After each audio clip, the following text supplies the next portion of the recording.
네, 안녕하세요. 금융소비자TV의 정지혜. 이서연입니다. 네, 대표님 안녕하세요. 네, 안녕하세요. 잘 지내셨죠? 네. 네, 오늘은 이 은퇴하신 분들이 국민연금과 가장 더불어서 많이 가입하고 있는 바로 퇴직연금에 대해서 네. 이야기해 보려고 합니다. 네, 퇴직연금을 받을 때 알아둬야 할 사항에 대해서 좀 구체적으로 알아보고자 하는데요. 네. 일단 종류에 대해서 먼저 짚어볼까요? 네. 네. 이 퇴직연금은요, 확정급여형, 좀 네. 어렵죠. 어려워요. 확정기여형, 네. 그리고 개인형 퇴직연금인 IRP가 있습니다. 네. 그래서 이 보통 확정급여형은 회사, 네. 즉 이 사용자가 매년 이 근로자의 퇴직금을 금융기관, 증권회사나 은행 이런 데다가 이렇게 적립을 하고요. 네. 책임지고 회사가 운영하는 거고요. 네. 그래서 뭐 기존의 퇴직금 제도랑 뭐 유사하다고 이렇게 보시면 되고요. 이 기존 퇴직금 제도는 퇴직금을 회사의 장부상에만 기록을 하거든요. 네. 돈을 적립하는지 안 하는지는 사실 모르잖아요. 근데 이 퇴직연금은 퇴직금을 실제로 금융회사에다가 납입을 합니다. 회사가. 네. 장부상에 기록만 하는 게 아니라. 그래서 회사가 퇴직금 나중에 줄 때 좀 부담이 덜 될 수도 있고요. 덜 된다는 거죠? 네. 이제 저축을 해놨으니까 그렇죠. 금융회사에 네. 하는 거고. 그래서 근로자는요.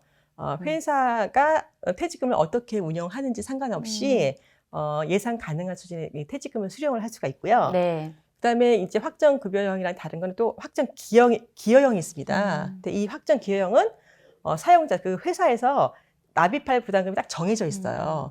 그래서 그 근로자의 연봉의 네. 12분의 1을 이렇게 근로자 그 개인 개별 계좌에다가 정기적으로 그 납입을 하고요. 회사에서 확정급여형은 회사가 네. 운영을 하는데요. 네. 이 확정기여형, DC형은 근로자가 운영을 합니다. 그래서 이 퇴직연금의 그 운용 수익, 그러니까 손익, 뭐 수익이 나든 손해가 나든 그런 걸 회사가 책임지는 게 아니라 본인이 근로자가 책임을 지게 되는 거고요.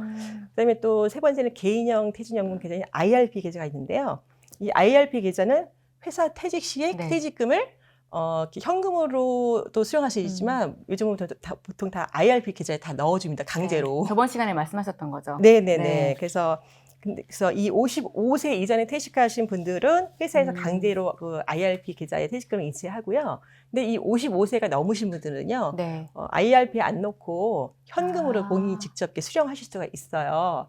근데 현금으로 수령하신 후에 마음이 변해갖고, 이걸 좀 퇴직연금으로 받아야 되겠다 이런 분들은 반드시 60일 이내에 IRP 계좌에다가 넣으시면 됩니다.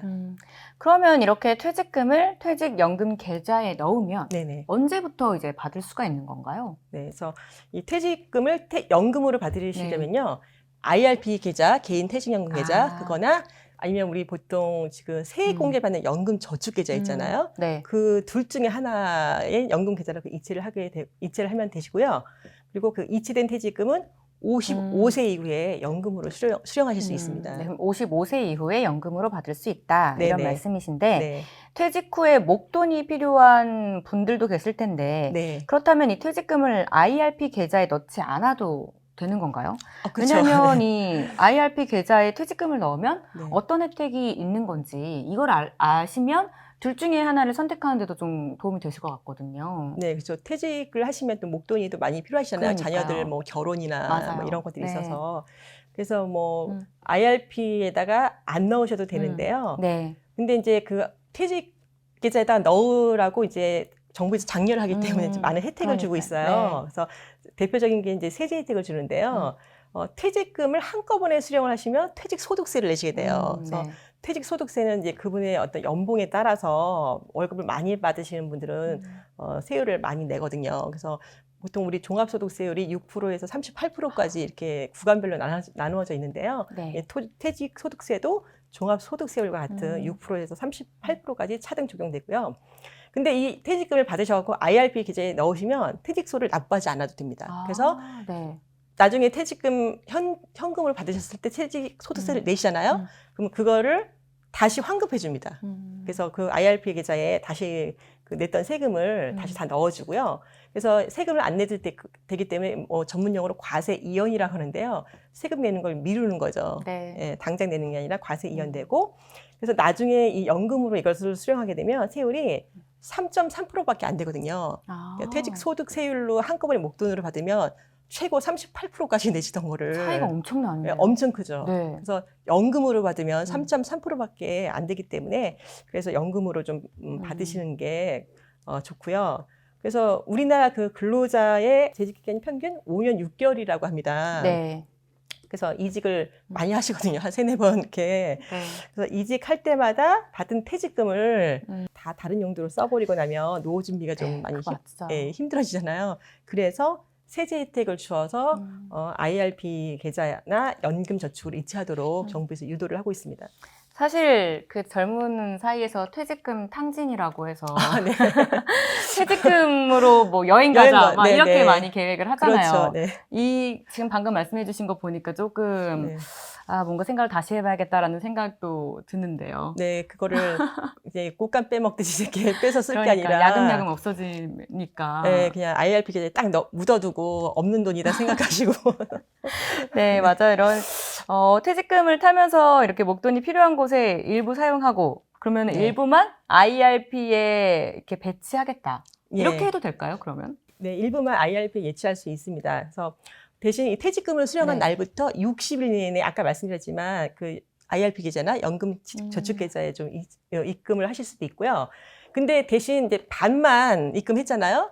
그러면 퇴직소득세를 반만 돌려줍니다. 그 해당 비율만큼. 그래서 뭐 결론은 본인이 그 퇴직금을 다 쓰시든 아니면 네. 뭐 반만 예치하시든 하실 수 있는데 대신 세제 혜택은 예치한 금액만큼만 그렇죠. 혜택을 드린다. 그렇게 알려드리고 싶습니다. 네, 그러면 살다 보면서 이제 목돈이 필요한 경우가 또 생겼다라고 네네. 할 경우에는 이 퇴직연금을 받다가 중도에 해지를 할 수가 있을까요? 예, 그렇죠. 사람이 살다 보면 여러 가지 이제 상황이 발생하는데요. 중도에 그 해지를 하실 수가 있고요. 근데 이제 해지를 하시면 보통 퇴직연금으로 받으면 세금이 아까 3.3%라고 네, 그랬잖아요. 맞아요. 근데 해지를 하면 그 연금 받으신 금액 있잖아요. 네. 그거는 퇴직소득세의 70%를 연금소득세라고 세금을 내셔야 됩니다. 70%나요. 퇴직소득세의 70%니까 퇴직소득세보다는 조금 덜 내지만 연금으로 수령할 때보다는 많이 내는 거죠. 그렇죠. 해지를 했으니까. 네네. 그래서 이 연금 그 소득세는 퇴직 비례해서 이렇게 부과가 되고요.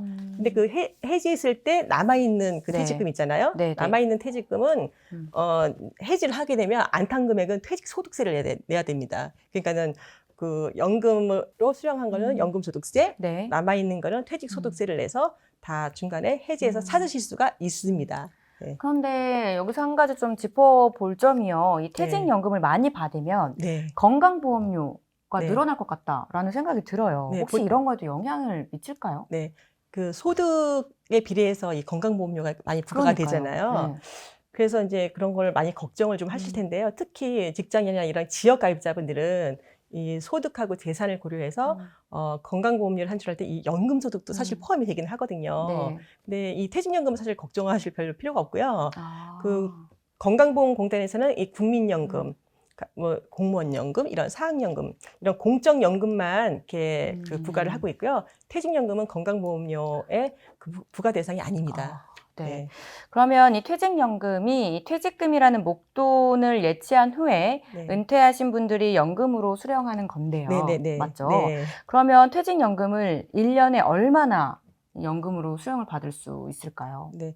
그러니까 뭐 퇴직금을 목돈으로 뭐 1억이든 2억이든 한 번에 예치하면 내가 이걸 얼마나 1년에 찾을 수 있을까? 이것도 궁금하실 것 같은데요. 네. 이거는 이제 그 정부에서 퇴직금을 한꺼번에 못 찾아 쓰게요. 못 찾아 쓰도록 네. 연금 수령 한도라는 제도를 두고 있어요. 근데 그거는 이제 연금 계좌에 그 잔고하고 그다음에 연금 수령 연차에 따라서 이제 결정이 되는데요. 먼저 그 연금 계좌에 있는 돈을 그 공식이 10일 마이너스 연금 수령 연차로 나누는 거예요. 그러니까 만약 예를 들어서 내가 첫 해 1년 차에 연금을 수령하겠다. 그러면 10일 마이너스 1 하면 이제 10으로 나누는 거죠. 그래서 예를 들어서 연금 계좌에 2억이 있어요. 퇴직금이. 네, 2억 있으면 내가 네. 처음 이제 퇴직을 하시면서 연금을 수령하시면 11 마이너스 1인 10으로 나누면 2억을 10으로 나누면 2천만 원이잖아요. 네. 그래서 근데 그 2천만 원의 120%의 2,400만 원까지 최대로 한 해에 수령하실 수가 있어요. 예, 그럼 한 달에 한 200만 원씩 네. 수령하실 수 있는 거죠. 2,400이면. 네. 네. 네. 그러면은 이게 그 연금 수령 연차가 만약에 높아질수록 금액이 좀 줄어들겠죠. 줄어드는 거네요. 연금 받는 금액은 높아지는 거 아닌가요? 받는 금액도 이제 선택하실 수가 있으니까 아. 그거를 내가 뭐 다 찾았을 수도 있고 네. 이건 수령 한도니까요. 한도니까 1년에 2,400만 원 찾으실 수 있습니다. 이렇게 하지만 나는 이제 뭐 다른 소득이 있고 하니까 이게 다 필요 없고 한 달에 100만 원만 찾겠다. 이렇게 하실 수도 있거든요. 그러니까는 그거는 이거는 한도기 때문에 사람에 따라서 이제 좀 다 다르시겠죠. 선택 사항이겠군요. 선택 사항이죠. 네. 네. 네. 또 이 퇴직 계좌에는 이 퇴직금 재원과 운용 수익 이렇게 두 가지가 있다고 하는데 이 점은 좀 어떤 거예요? 퇴직금 IRP 계좌에 넣지 않습니까? 네, 맞아요. 거기다가는 상품을 뭐 예적금 같은 것도 넣을 수 있고요. 투자 상품인 펀드나 네. 아니면 채권 같은 거 이런 것도 넣을 수가 있거든요. 그러면 뭐 이자도 붙을 수 있고 운용 수익도 붙잖아요. 그래서 퇴직연금을 받을 때 이제 퇴직금을 재원을 하는 연금. 네. 그러니까 뭐 원금이 2억이면 그 2억을 재원하는 연금을 받으면 그 연금은 3.3% 연금 소득세를 내는데요. 네. 근데 운영을 해서 퇴직연금 IRP 계좌에 돈이 더 많이 쌓여 있어요. 예를 들어서 뭐 2억 5천만 원 쌓여 있어요. 그러면은 2억은 원금이고 5천만 원은 이제 수익이잖아요. 그러면 이 5천만 원을 연금으로 이제 수령하게 되면 1년에 1,200만 원을 넘어가면은 이제 그거는 다른 소득하고 합산을 하게 됩니다. 그래서 좀 주의를 하셔야 되고요. 그래서 그 운용 수익을 재원으로 해서 연금을 타실 때는 1,200만 원 미만으로, 그러니까 1년에 100만 원 미만으로 수령하실 수 있도록 신청을 좀 하셔야 되고요. 네. 만약에 그 1,200만 원 넘어가면 그 모든 연금 소득을 다른 소득하고 합산을 가서 합니다. 그래서 종합소득세, 뭐 임대소득이라든가 뭐 금융소득 이런 거 다 합산을 하기 때문에 좀 주의를 하셔야 됩니다.